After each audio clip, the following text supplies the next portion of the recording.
আজকে থেকে আর একটা সিদ্ধান্ত নিয়ে কোরআনের মাহফিল থেকে বিদায় নেওয়া লাগবে। এই বাংলাদেশে যত রাজনৈতিক দল আছে, যে দলে কোরআন নেই, কোরআনের কর্মসূচি নেই, ওই দলের প্রতিষ্ঠাতা আমার বাবা হলেও আমি ওখানে নেই। এইটা ঠিক রাখবেন কারা দেখি? লিল্লাহে তাকবীর। এই আন্দাজ হাত তুলবেন না। দেখেন তো, হাত তোলেনি কে? দেখেন তো। বাবা চালিয়েছিল এ দেশটা অনেক দিন, আমরা দেখেছি, দুর্ভিক্ষ পর্যন্ত এসেছিল। আমি দেখি নাই, মুরব্বীরা দেখেছি। স্বামী চালিয়েছিল অনেকের, চালায়নি? এক কথা বলেন না কেন? চাচাও চালিয়েছে 9 বছর, যেভাবেই হোক। ভাবি চালিয়েছিল, আরে 15 বছর তো বউ চালিয়েছে। সবারটাই দেখা শেষ। কাঙ্ক্ষিত মানের শান্তি কারে বলে? দেখা তো দূরের কথা, শুনতেও পেলাম না। এখন শুধু দেখতে বাকি আছে আল্লাহর এই কোরআন দিয়ে দেশ চললে কেমন দেখা যায়। শুধু ঠিক আর চিল্লানো না, এইটা দিয়ে বাংলাদেশ চলবে, এটা কারা চান দেখি?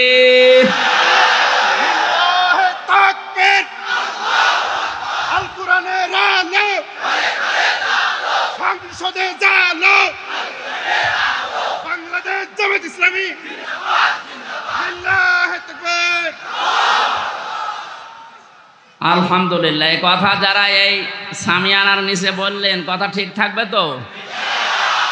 নাকি বিড়ি পেলে আবার উল্টিয়ে যাবেন? না। মানিত্তাবাল হুদা বিগাইরিল কোরআন আদাল্লাহুল্লাহ। তিরমিজি শরীফের বাংলাদেশের ঐতিহ্যবাহী জেলা কুষ্টিয়া তাফসীরুল কোরআন মাহফিল বাসগ্রাম বিশ্ববিদ্যালয় কলেজ ময়দানে এলাকাবাসী কর্তৃক আয়োজিত, ছাত্র সমাজ কর্তৃক প্রতিষ্ঠিত এ মহতী আয়োজনের সম্মানিত সভাপতি, সাবেক চেয়ারম্যান বাগলাট ইউনিয়ন পরিষদ, বিশিষ্ট আলেমে দ্বীন জনাব মাওলানা শামসুদ্দিন আহমেদ, আতালাল্লাহু উমরাহু ওয়া বারাকাল্লাহু ফি হায়াতি, বলেন আমিন। মাহফিলের প্রধান অতিথি শাইখুল মাশায়েখ, বাংলাদেশ জামাতে ইসলামী কুষ্টিয়া জেলা শাখার সম্মানিত আমির, বিশিষ্ট ইসলামী চিন্তাবিদ, শিক্ষাবিদ অধ্যাপক মাওলানা আবুল হাশেম দামাত বারকাতুহুমুল আলিয়া। বিশেষ অতিথি বাংলাদেশ জামাতে ইসলামী কুষ্টিয়া জেলা শাখার সম্মানিত সেক্রেটারি অধ্যাপক সোজাউদ্দিন জর্দার দামাত বারকাতুহুমুল আলিয়া।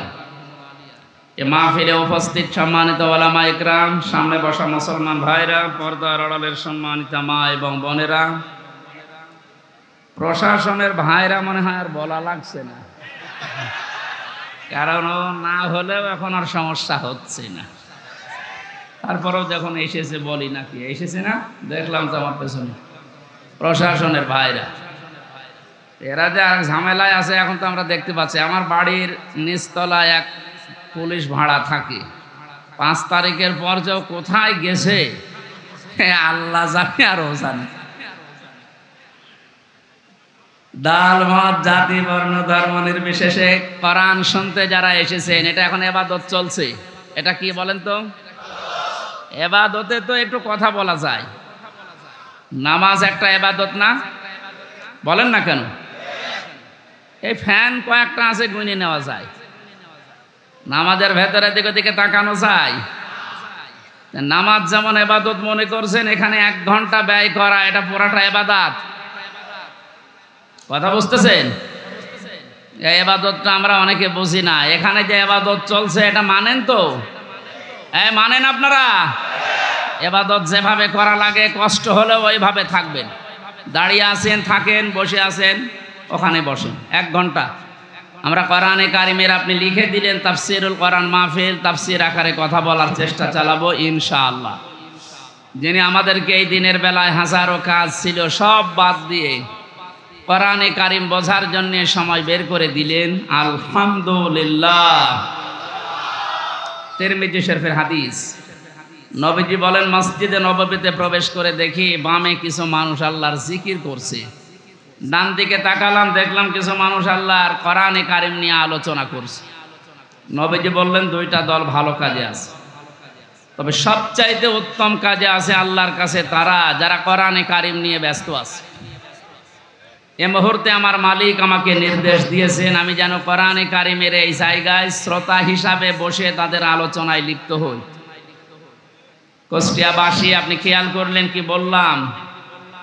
মুহাম্মাদুর রাসূলুল্লাহ সাল্লাল্লাহু আলাইহি ওয়াসাল্লাম উনি যদি এখন জীবিত থাকতেন আর এই কুষ্টিয়ার এই জেলার উপর দিয়ে হেঁটে যেতেন, এ বাঁশগ্রাম কলেজ ময়দানে কোরআনের আলোচনায় তিনিও শ্রোতা হয়ে আমাদের সাথে বসে পড়তেন।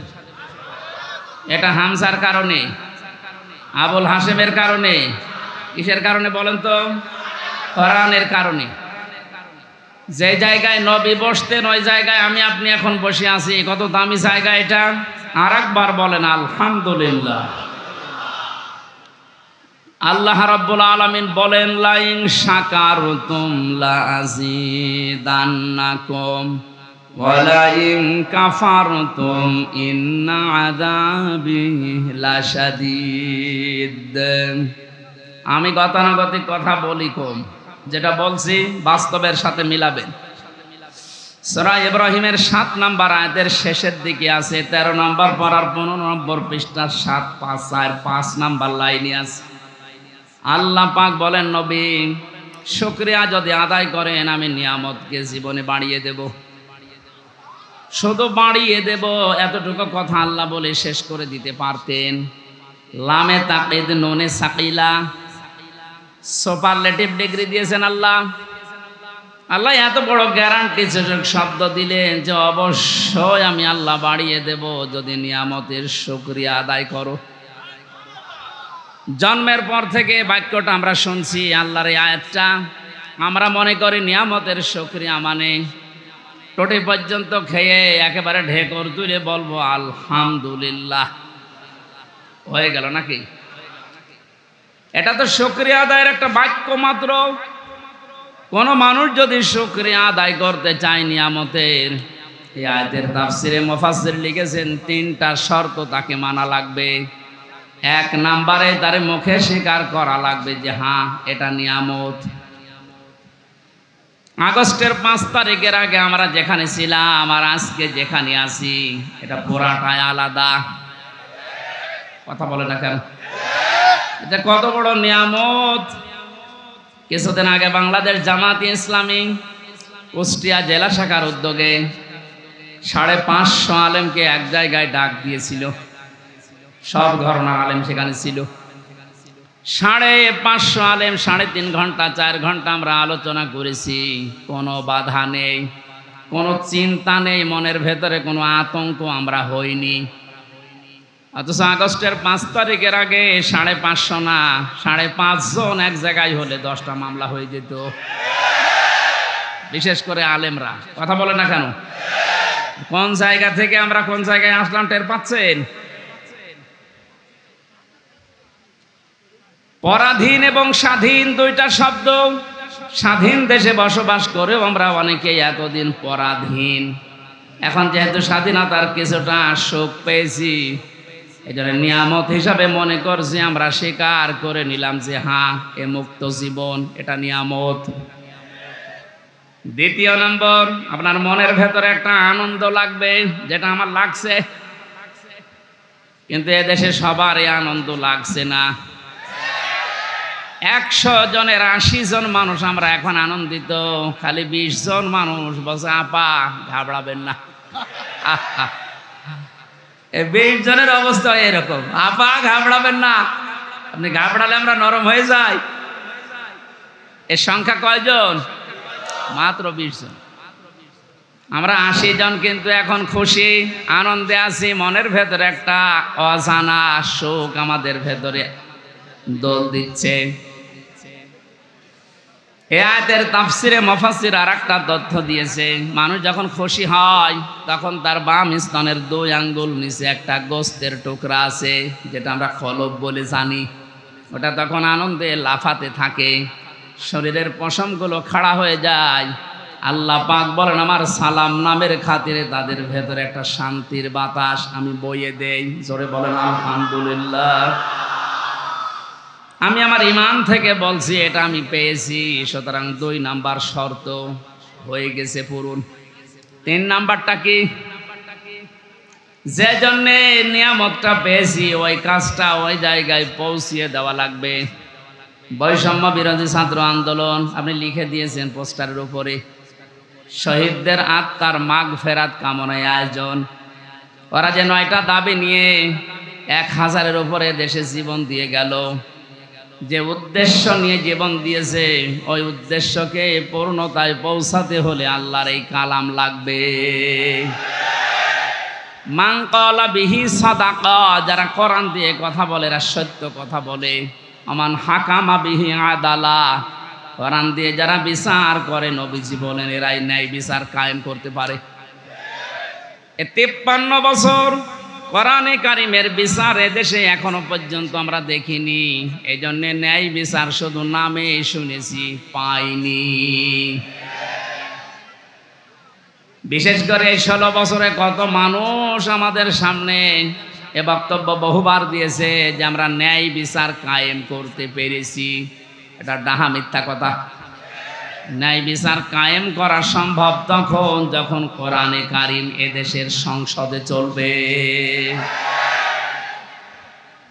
আর এটা তো সারাবে ধীরেন্দ্রনাথ দত্ত, এরকম মানুষ জীবনেও কোরআনে কারিমকে ওই জায়গায় নিতে চাইবে না। তার প্রমাণ সরঞ্জিন সেনগুপ্ত। এই লোকটা সংসদেই বলেছিল কোরআনের আইন এটা বর্বর আইন। কোন আয়াতের প্রেক্ষিতে?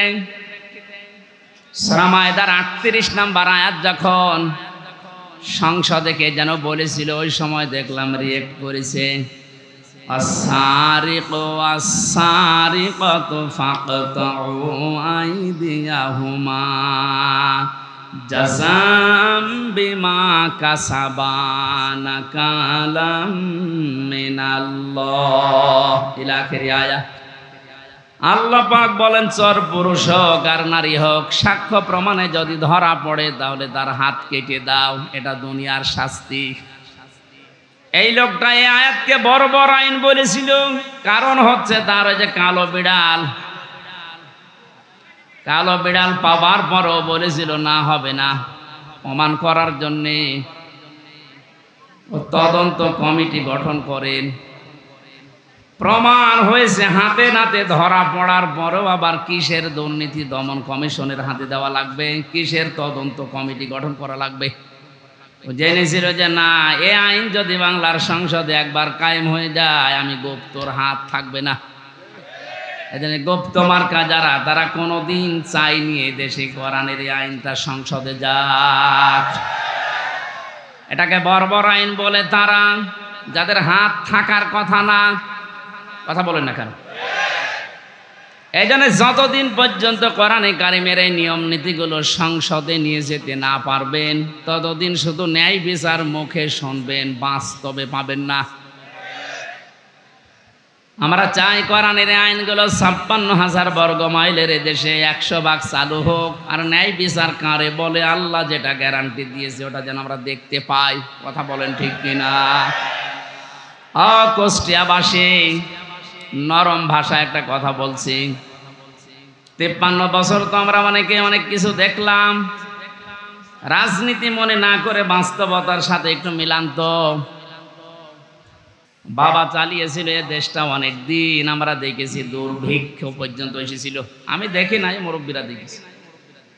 স্বামী চালিয়েছিল অনেকের, চালায়নি? কথা বলেন না কেন? চাচাও চালিয়েছে 9 বছর, যেভাবেই হোক। ভাবি চালিয়েছিল, আরে 15 বছর তো বউ চালিয়েছে। সবারটাই দেখা শেষ। কাঙ্ক্ষিত মানের শান্তি কারে বলে? দেখা তো দূরের কথা, শুনতেও পেলাম না। এখন শুধু দেখতে বাকি আছে আল্লাহর এই কোরআন দিয়ে দেশ চললে কেমন দেখা যায়। শুধু ঠিক আর চিল্লানো না, এইটা দিয়ে বাংলাদেশ চলবে, এটা কারা চান দেখি?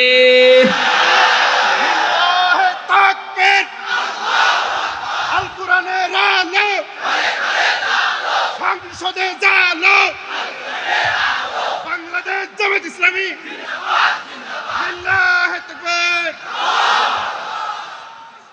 আলহামদুলিল্লাহ। এই কথা যারা এই সামিয়ানার নিচে বললেন কথা ঠিক থাকবে তো, নাকি বিড়ি ফেলে আবার উল্টিয়ে যাবেন? না। মানিত্তাবাআল হুদা বিগাইরিল কোরআন আদাল্লাহুল্লাহ, তিরমিজি শরীফের হাদিস। নবীজি বলেছেন, কোরআন যদি কাউকে পরিবর্তন করতে না পারে, আর কোরআন বাদ দিয়ে পৃথিবীর কোনো জায়গায় যদি কেউ ভালো হওয়ার নিয়ত নিয়েও যায়, আল্লাহ নিজে তাকে দায়িত্ব নিয়ে গোমরা বানিয়ে দেয়। এই জেলাকে বহু ভালোবাসি, আমার মাতৃভূমি এই জেলা কুষ্টিয়া। খুব ভালো করে শোনেন কুষ্টিয়ার মানুষেরা, কোরআন যেখানে নেই ওখানে গেলে আপনাকে খারাপ বানাবে। হামজা বলেন, আদাল্লাহুল্লাহ, আদাল্লাহ ইউদিল্লু বাবে ইফআল থেকে এসেছে। যদি নবী দল্লা ইয়াদিল্লু দিতেন তাহলে বাংলা অর্থ দাঁড়াতো যে আপনি নিজেই নিজেকে খারাপ বানিয়ে ফেলেছেন। বাবে ইফআল থেকে আসার কারণে শব্দের অর্থ দাঁড়িয়েছে আপনার হয়তো নিয়ত ভালো ছিল, কিন্তু এমন এমন জায়গায় গেছেন যেখানে কোরআন ছিল না। নিয়ত ভালো থাকার পরও কোরআন না থাকার কারণে আল্লাহ নিজে দায়িত্ব নিয়ে আপনাকে আরো খারাপ বানিয়ে দেবে। এর বাস্তব প্রমাণ কুষ্টিয়ার লালনের বাজার। হাজারো মানুষ বিভিন্ন জেলা থেকে আসে, এ জেলা থেকেও যায়। কি খারাপ নিয়তে যায় না? আপনি করে গেলাম লালমনিরহাট, নীলফামারী যারা আছে, বউ ছেলে মেয়ে বেটার বউ সব নিয়ে, কারো নিয়ত খারাপ না। জায়গা পাচ্ছে না, গরিব মানুষ বাঁশের মাথায় উঠে আসতেছে। কেন? আল্লাহর ওলি এখানে শুয়ে আছে। অথচ বাস্তবতা কি? এখানে কোরআনের নিয়ম নীতি চলে, যত শিরিক সব চলছে। এমনকি আমার যতটুকু বাস্তব দেখা, সারা দেশে কুড়িয়ে আপনি সেই কয় মন গাঁজা না পাবেন, এ মাজারে তার থেকে বেশি গাঁজা পাওয়া যায়। পুলিশ পাহারা দিয়ে আরো গাঁজা খাওয়ায়, খান। এই হচ্ছে আল্লাহর ওলির অবস্থা। এখানে কোরআনের কোনো নিয়ম নীতি নেই। সুতরাং আমরা দেখতে পাচ্ছি কি, মানুষ ভালো হওয়ার নিয়তে আসার পরও আগে বিড়ি খাইতো না, এখন বিড়ি খায়। আগে গাঁজা খাইতো না, এখন গাঁজা খায়। ওকে ভালো হয়েছে না খারাপ হয়েছে? ওকে খারাপ বানিয়েছে হামজা। কে বলেন? এ কথাটাই হাদিসটা 100 ভাগ মানেন তো? হেদায়েত দেওয়ার একচ্ছত্র মালিকানা যেহেতু আল্লাহর, আর উনি জানিয়েছেন আদাল্লাহুল্লাহ, আমি নিজে তোকে খারাপ বানাবো। কুষ্টিয়াবাসী আমরা কোরআনের এই চোখ, হাদিসের চোখ লাগিয়ে যারা দেখতে পাচ্ছি, আজকে আপনাকে সতর্ক করার জন্য এসেছি। খুব ভালোভাবে খেয়াল করেন, কোরআন যেখানে নেই ওখানে গেলে আপনি নিজে খারাপ হবেন না, আপনাকে খারাপ বানানো হবে। আর এর কর্তা হবেন কে? বলেন। সুতরাং এটা বিশ্বাস যদি 100 ভাগ করে থাকেন, সিদ্ধান্ত নেওয়া যায় না যে কোরআন যেখানে নেই ওখানে আমি যাব না। বলেন। আরো নিচে নামবো? ঠিক আছে, নামলাম। তাহলে আজকে থেকে আর একটা সিদ্ধান্ত নিয়ে কোরআনের মাহফিল থেকে বিদায় নেওয়া লাগবে। এই বাংলাদেশে যত রাজনৈতিক দল আছে, যে দলে কোরআন নেই, কোরআনের কর্মসূচি নেই, ওই দলের প্রতিষ্ঠাতা আমার বাবা হলেও আমি ওখানে নেই। এইটা ঠিক রাখবেন। কারা দেখি? লিল্লাহে তাকবীর। এই আন্দাজ হাত তুলবেন। দেখেন তো, হাত তোলেনি কে? দেখেন তো।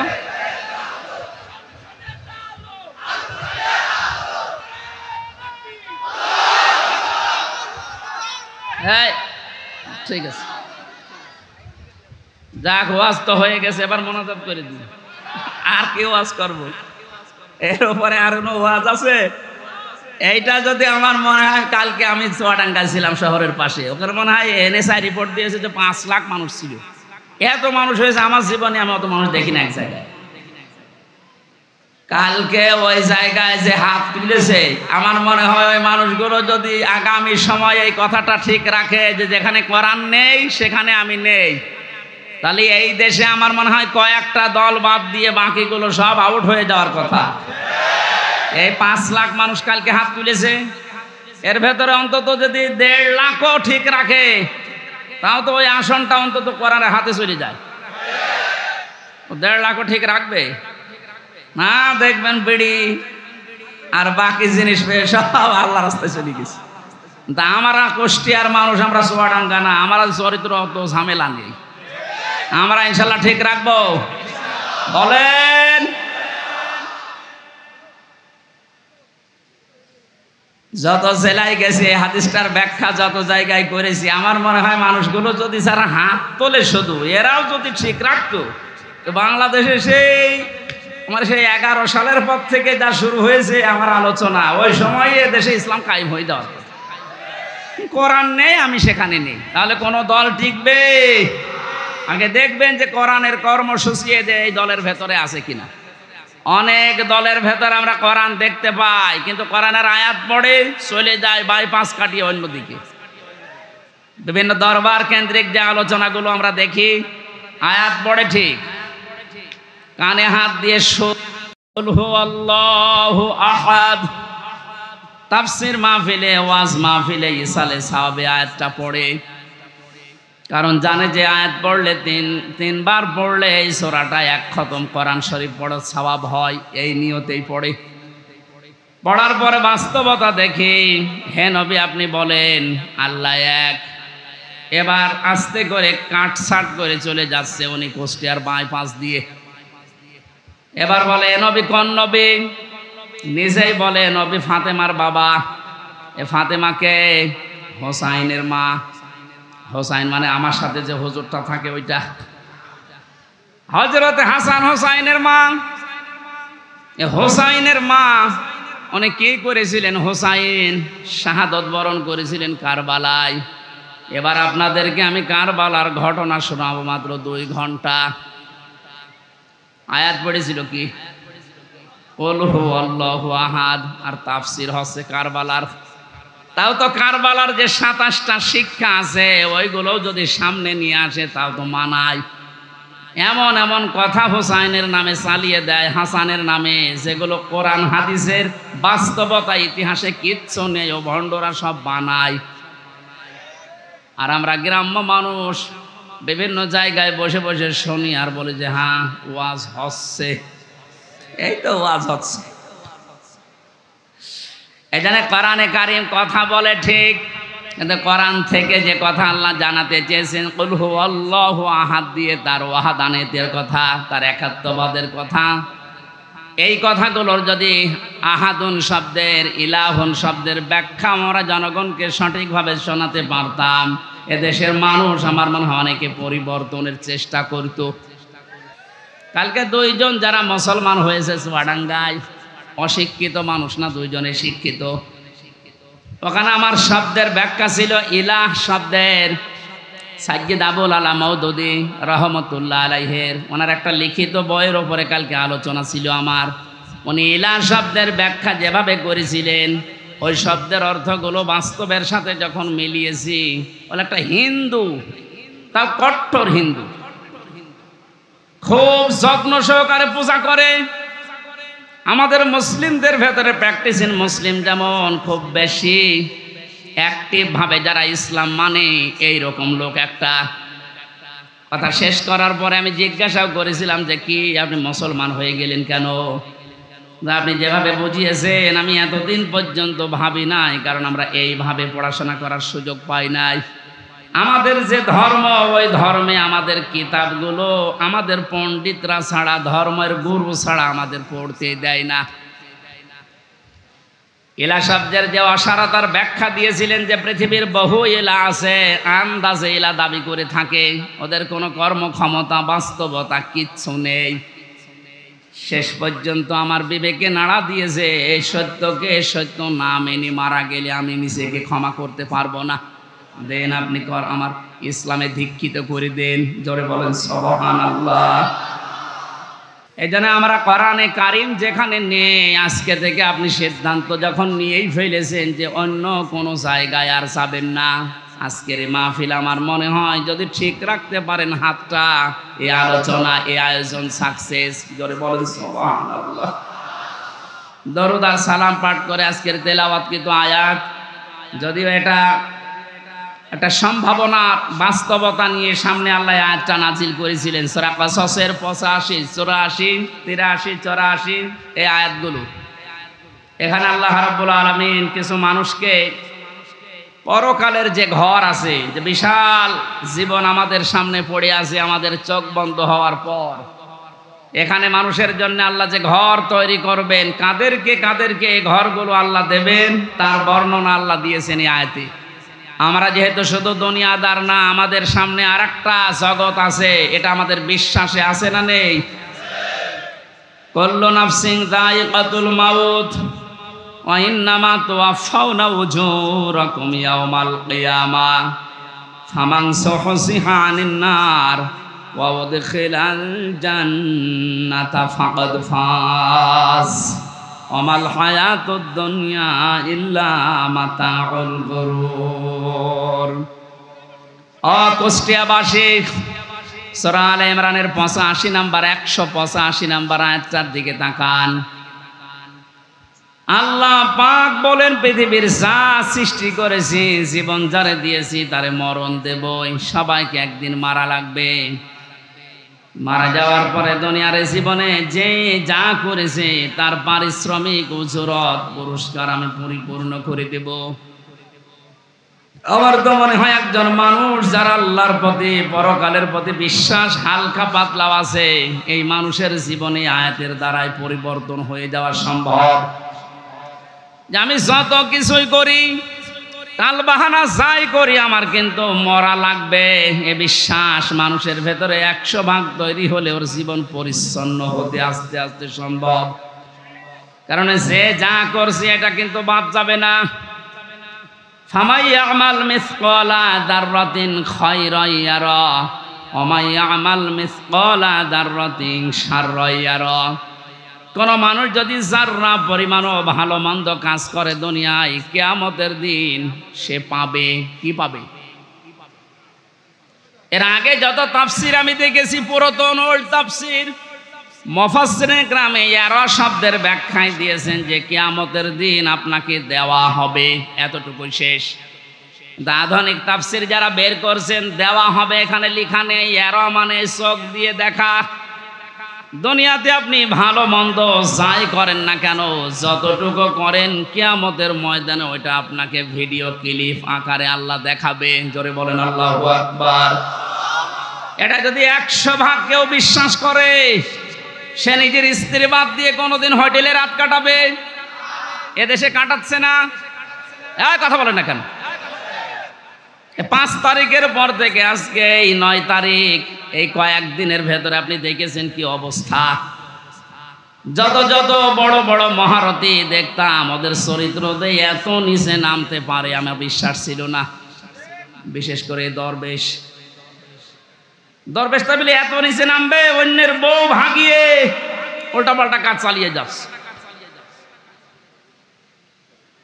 দাড়ি কেটে নম হয়ে গেছে, তাহলে বোঝা যাচ্ছে ওরা দাড়ি, এটা আসল দাড়ি না, জনগণকে ধোঁকা দিয়ে বোকা বানিয়ে টাকা পয়সা আত্মসাৎ করার দাড়ি এইটা। অনেকে বিভিন্ন এরকম মেকি কাজ করে আমি দেখেছি।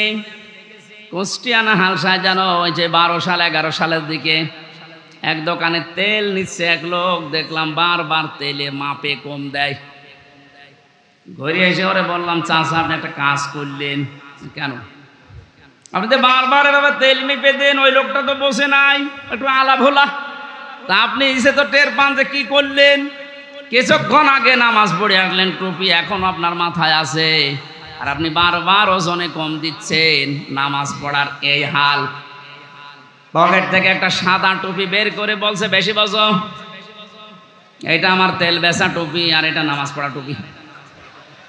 আমার মনে হয় দোকানদার যা করেছিল এই 15 বছর পরে দরবেশ ঠিক এইটাই করেছে। কি বৃষ্টি হচ্ছে নাকি?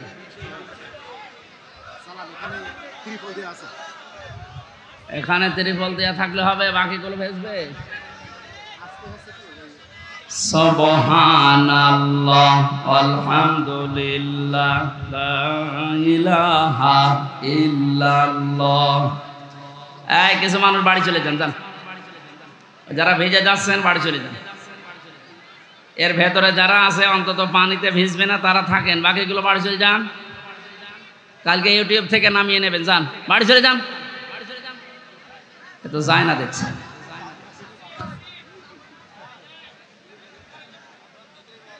এজন্য এই আয়াতটা আমাদের প্র্যাকটিক্যাল লাইফে সেট করা দরকার এখন থেকেই। এমন এমন কাজে আঞ্জাম দেওয়া দরকার, চোখ বন্ধ হওয়ার পরে যেন ওটা দেখে আমার জীবনে আনন্দ লাগে। কথা বলেন ঠিক কিনা? ফামান যুহজিহা আনিন নার ওয়া উদখিলাল জান্নাতা ফাকাদ ফাজ। আল্লাহ তাআলা বলেন ওই মানুষটার জীবন তো সফল যাকে আল্লাহ জাহান্নামের কাজগুলো থেকে আস্তে আস্তে মাইনাস করে জান্নাতের কাজের দিকে এগিয়ে দেয়। তাহলে আসল সফলতা এই আয়াত যেটা বলছে, আপনি যখন জাহান্নামের কাজগুলো, অন্যায় কাজগুলো আস্তে আস্তে ছেড়ে দিতে পারবেন, জান্নাতে যাওয়ার জন্য যে কাজগুলো দরকার ওই কাজের দিকে আস্তে আস্তে এগিয়ে যেতে পারবেন, আপনি বিশ্বাস করতে পারেন ওই সময় যে আল্লাহ আপনার জীবন সফল করার জন্য নিয়ে যাচ্ছে। আমাল হায়াতুদ দুনিয়া ইল্লা মাতাউল গুরুর। পৃথিবীর জমিনটাকে আল্লাহ ধোঁকার সাথে তুলনা দিয়েছেন। এ পৃথিবীর যত মহামহব্বত, যত ভালোবাসা, আদরের জিনিস হোক, আল্লাহর ভাষায় সবগুলো ধোঁকা। এজন্য যারা ধোঁকা দিতে পারে বা দিচ্ছে, এদের থেকে আমাদেরকে সতর্ক থাকা লাগবে। আল্লাহ আমাকে সহ প্রত্যেককে আয়াতটাকে বাস্তবে সেট করার তৌফিক দিন, বলেন আমিন।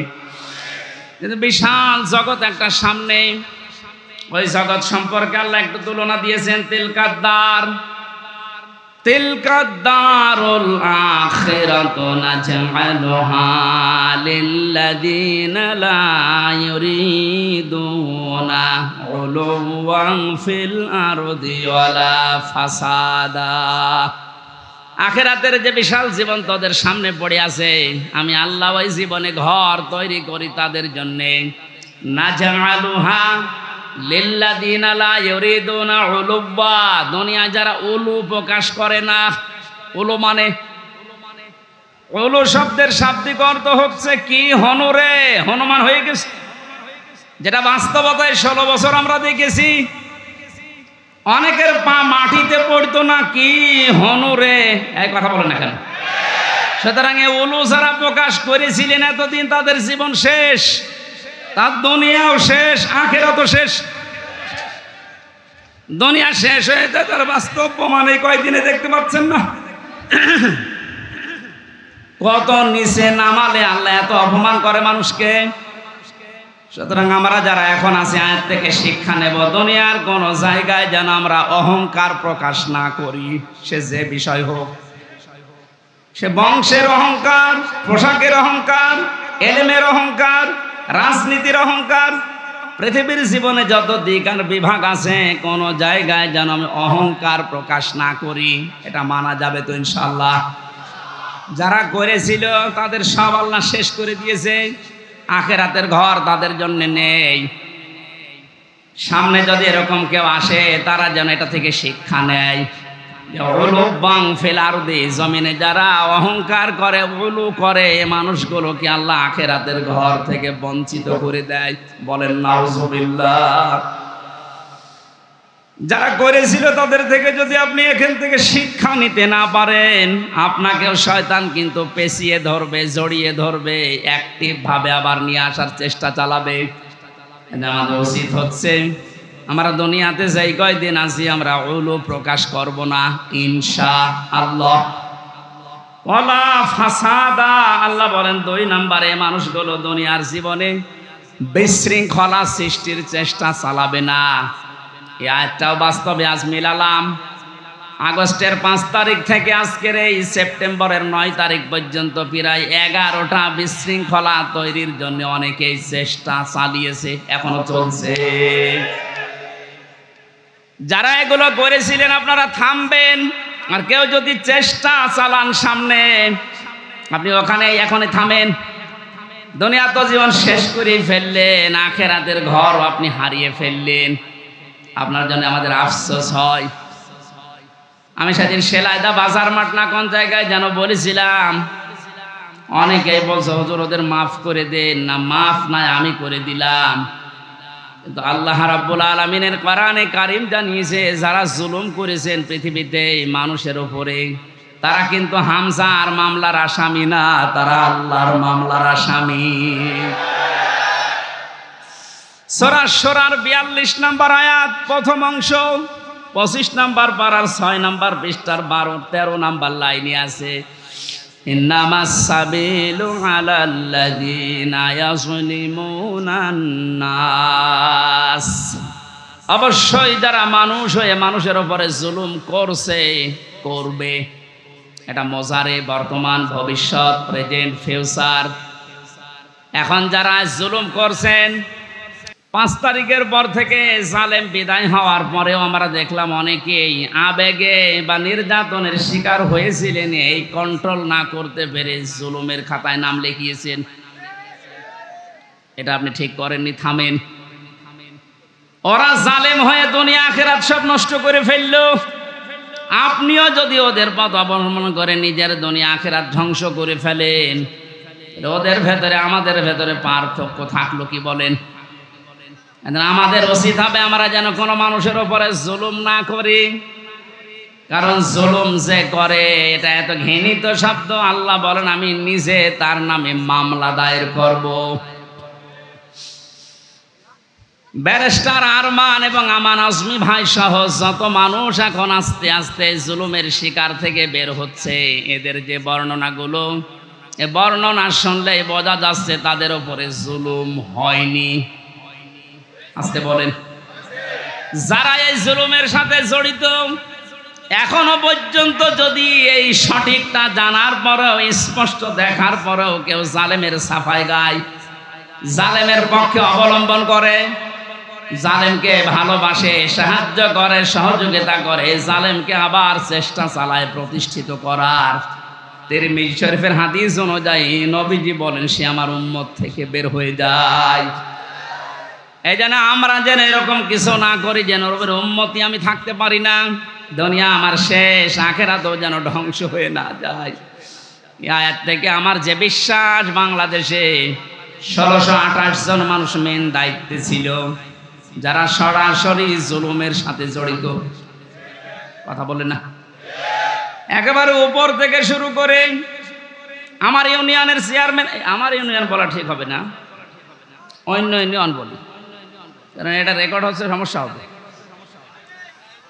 1628 জন মানুষ মেন দায়িত্বে ছিলেন। আপনারা একটাও জুলুম থেকে মুক্ত না, প্রত্যেকেই জালেম। এদেশের মানুষ যদি আপনাকে কিছু নাও বলে, আপনি আল্লাহর মামলার আসামি, কথা বলেন না কেন? দুনিয়া তো শেষ করে ফেলেছেন, পরকালে আল্লাহ নিজে মামলা দেবে আপনার নামে। আপনাকে কোনোদিন চিন্তায় আনতে পারেন যে আল্লাহর মামলার যে লোকটা আসামি, তার পক্ষ আমি অবলম্বন করি কি করে? আমার একটা মূল্যচুরি মামলা ছিল, জানেন? ওরা যদি সাজাও লাগিয়ে দিত, তাও আমি 3 মাস সর্বোচ্চ জেল খাটতাম। অথচ বিনা কারণে, বিনা অপরাধে মামলাটা দিয়ে 3টা বছর আমারে আটকিয়ে রাখলেন। এই মামলা যেহেতু রাষ্ট্র দিয়েছে, হাসিনা দিয়েছে, এই কারণে আমার পক্ষে কেউ দাঁড়াতেও সাহস পেত না। কিন্তু না, ওর পক্ষে দাঁড়িয়ে আমার ওকালতি আমি হারাবো। দেখেন তো, রাষ্ট্র বিরোধী, এজন্য আমার পক্ষে কেউ নেই। কিয়ামতের ময়দানে আল্লাহ নিজে রায় দেবেন, আলাইসাল্লাহু বিআহকামিল হাকিমিন, সব চাইতে বড় বিচারপতি তিনি। তিনি নিজে মামলার বাদী, নিজে রায় দেবেন। আপনি তো বিচার সঠিক যদি আল্লাহ তো 100 ভাগ করবে, আপনার কি বিশ্বাস হয় যে আপনি বাঁচতে পারবেন? আসতে বলেন। এখন যদি আপনি স্বীকার করেন যে না আমি বাঁচতে পারবো না, এমনকি যারে সাপোর্ট করছি সে তো ধরা খেয়ে বসে আছে, এ কারণে বড় জালেম, বলেন? হাতে পায়ে ধরছে, আপনার সময় এখনো শেষ হয়ে যায়নি। জালেমেরা আর সাপোর্ট না করে ফিরে আসেন। এখনো ইসলামের দরজা খোলা আছে, আপনাকে বুকে নেওয়ার জন্য হাজারো মানুষ আছে। গতকালকের রিপোর্ট 2200 মানুষ এক জায়গায় দেখেছি, জালেমের সাপোর্ট বাদ দিয়ে ওরা ইসলাম অলরেডি কবুল করেছে। তাহলে ওরা এতদিন জানতো যে আমরা নামে মুসলমান, কামে মুসলমান ছিলাম না। আর ওই হাদিসের ব্যাখ্যা যেহেতু জেনেছে, জালেমের সাপোর্ট করলে সে নবীর উম্মত থাকে না, হিসাবে মনে করেছে আমি তো নবীর উম্মত ছিলাম না, এখন নতুন করে উম্মত হব। আপনাদেরকে এটা মিডিয়ার আকারে যাচ্ছে, সারা দেশে কালকে ছড়াবে। জালেমদের দোসরা ততদিন যারা ছিলেন, জুলুম অত্যাচারের সঙ্গে ছিলেন বিভিন্ন কায়দায়, আমার এই মামলার যে আয়ু থেকে শুরু করে একেবারে হাসিনা পর্যন্ত প্রত্যেকে জড়িত। কারণ বহু জায়গায় যাওয়ার পরে বলে না হাত বাঁধা। কয়েকদিন আগে আমার মামলা ঢিসমিস করে দিয়েছে আদালত। আমার মামলাটা দেখার পরে বলছে কি দেখে মামলা করব, কোনো মাল নেই। আমি আদালতে দাঁড়িয়েছিলাম, বলতে গেলাম যে মাননীয় আদালতে 3টা বছর আপনার কাছে তো মামলা ছিল, এতদিন তো আপনি বলেননি যে এর ভেতরে কোনো মাল ম্যাটারেস নেই, কি দেখে মামলা আজকে বলছেন? মানে আমার মনে হয় বলতো এই কথা যে কি করবো হুজুর, হাত বাঁধা ছিল, এই কথা বলছে না কেন? আজ হাত খোলা পেয়েছি, এখন আর কোনো ভয় নেই, কোনো টান নেই, কোনো চিন্তাও নেই, যান খালাস। এখান থেকে আমি 2টা বিষয় বের করেছি, আমাকে খালাস দিল মানে আমি নির্দোষ। এই কথা বলো না কেন? আমার এই মোবাইলটাও ফেরত দিয়েছে 3 বছর পর। এটা তন্ন তন্ন করে খুঁজেছে, যে মামলা দিয়েছিল তার সাথে কিছু পাওয়া যায় কিনা দেখি। 2য় নম্বরে আমার বাড়ি, গ্রামের বাড়ি হালসা পর্যন্ত সব খোঁজ খবর নিয়েছে। খোঁজ খবর নিয়ে ভালোই হয়েছে, দেখেছে 14 বংশ আওয়ামী লীগ করে, ওইটাই কিছু পাইনি। এখন যেহেতু হাত খোলা, আপনি এখন রায় দিয়ে জানিয়ে দিলেন দুনিয়ার মানুষকে যে হামজার কোনো দোষ নেই, বিনা কারণে 3 বছর জেলে ছিল। তাহলে এখন আমার বিচারটা নেন। আমাকে 3টা বছর বিনা কারণে যারা কষ্ট দিলেন জেলের ভেতরে, যারা এর সাথে জড়িত একবার উপর থেকে মামলার আয়ু পর্যন্ত, প্রত্যেকে আমি 3 বছর জেলে দেখতে চাই। তাও জেল মানে জেলা শহরের জেল না, হাই সিকিউরিটি জেল, যেটা কাশিমপুর কারাগারে ফাঁসির কন্ডেম সেলের ভেতরে রেখে দেয়। আমি আপনাদের ওখানে রাখতে চাই 3 বছর। আমি বেশি দিন চাচ্ছি না, 3 বছর থেকে দেখেন। 2য় নম্বরে আর একটা শিক্ষা বলি এ দেশের জন্যে, এতদিন পর্যন্ত যারা মিথ্যা মামলা দিয়েছেন, সামনেও যারা দেওয়ার মতো অনেকে চিন্তা ভাবনা করছেন, এদেশে কোনো মামলা দেওয়ার পরে যদি দেখা যায় যে 2 বছর 3 বছর 5 বছর 10 বছর পরে বেকসুর খালাস, তার মানে তার কোনো দোষ পায়নি আদালত।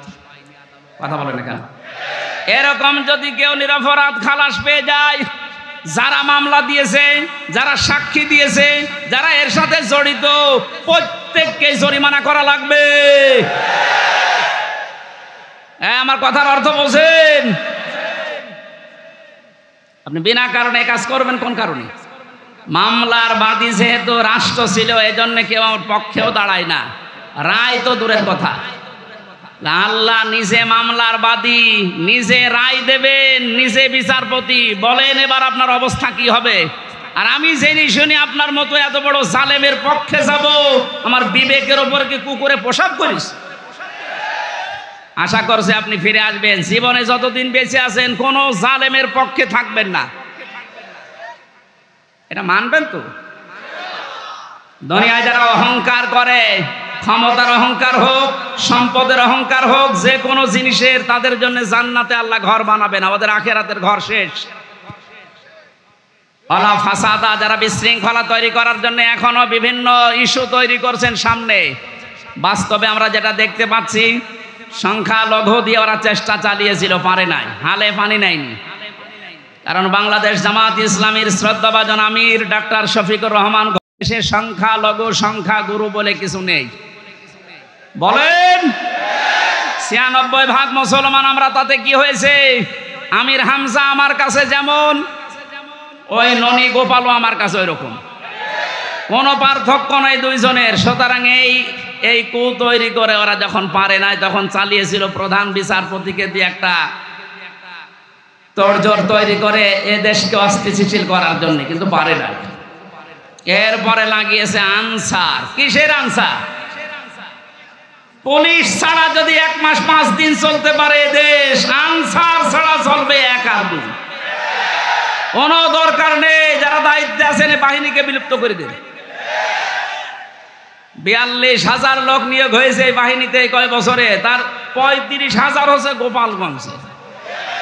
আর এই 63 জেলার লোক, আমরা কি ঘাস কাটছি? কত বড় বৈষম্য চিন্তা করেন তো। যদি ভাগ ভাগ করে নেওয়া হয় তাও তো এই জেলা থেকে 1000 পড়বে, 800-900 পড়বে, তাও পড়ে না। একজনে এই জেলা থেকে হবে না, সব গোপালগঞ্জে। মনে হচ্ছে যত আল্লাহর ওলি সব ওই জায়গায় জন্মেছে। এদেরকে যখন পারে নাই তখন ডাক্তারদেরকে লাগিয়েছে। ডাক্তাররাও বলছে না আমাদের দরকার নেই, আমাদের যা আছে ভালো আছে। এরপরে লাগিয়েছে, এখন সামনে শুনছি এই গার্মেন্টস কর্মীদের লাগাবে। আমার মনে হয় ওদের যা চরিত্র এই 16 বছরে আমি দেখেছি, ওরা কিছুদিন পর গোয়ালন্দ ঘাটের এই মহিলাদের লাগাবে। সতর্ক আমরা আছি, ঘুমিয়ে নেই। আমিরা জামাত সেদিন কুষ্টিয়ায় এসে বলে না যে আমরা কিন্তু সতর্ক আছি, ঘুমিয়ে পড়ি নাই। সুতরাং যত বিশৃঙ্খলা, যত অরাজকতা তৈরি করবেন এদেশের জনগণ সব রুখে দেওয়ার জন্য প্রস্তুত আছে ইনশাআল্লাহ। যেন ষড়যন্ত্র থামান। দুনিয়া তো ধ্বংস করে ফেলেছেনি, তিলকাদ দারুল আখিরাত, আখিরাতের ঘরটা নষ্ট করেন না। ওয়ালা ফাসাদা, দুনিয়া যারা বিশৃঙ্খলা তৈরি করার চেষ্টা করে, দেশটা তো ঠিক আস্তে আস্তে দাঁড়িয়ে যাচ্ছে, সময় দেন না কেন? আপনি নিজেকেও ধ্বংস করছেন, দেশটাও ধ্বংসের ভেতরে ফেলার জন্য আপনি বিশৃঙ্খলা তৈরি করার চেষ্টা চালাচ্ছেন। আল্লাহ আপনাকে যেন বাঁচান। হেদায়েত দেওয়ার মালিক আল্লাহ। আমরা দোয়া করতে পারি, দোয়া করছি, চেষ্টা চালাচ্ছি, আপনি যেন ফিরে আসেন। কারণ বহু জালেম অলরেডি ফিরে এসেছে, জালেমের দোসররা এখনো আস্তে আস্তে ফিরে আসার চিন্তা দেখছি নিচ্ছে।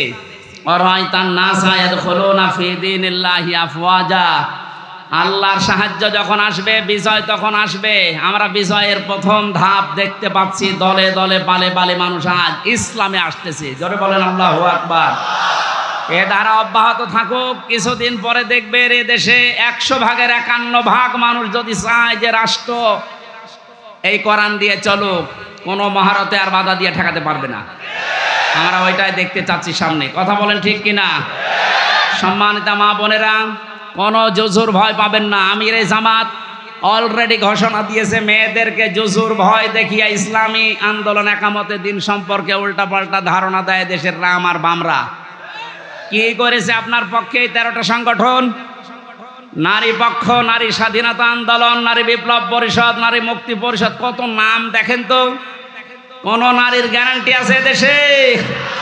ইসলামের হাতে দিয়ে দেখেন, আপনি গ্যারান্টি পাবেন ইনশাআল্লাহ। বলেন ইনশাআল্লাহ। আল-আকিবাতু লিল মুত্তাকিন, যারা তাকওয়া অবলম্বন করে চলবে, যেখানে যেই জিনিস বসানো দরকার ওই জিনিস ওখানে বসাবে, এই মানুষগুলোর পরিণাম শুভ। আল্লাহ নিজে বলছেন আল-আকিবাতু লিল মুত্তাকিন। এটা যেন আমরা চর্মচোখে এই শুভ পরিণাম দেখে মরতে পারি। আমিন। মাগরিবের পরে আলোচনা আছে যে ভেড়া মারা, এই জন্য শেষ করে দিচ্ছি। আল্লাহুম্মা আমিন। লা ইলাহা ইল্লা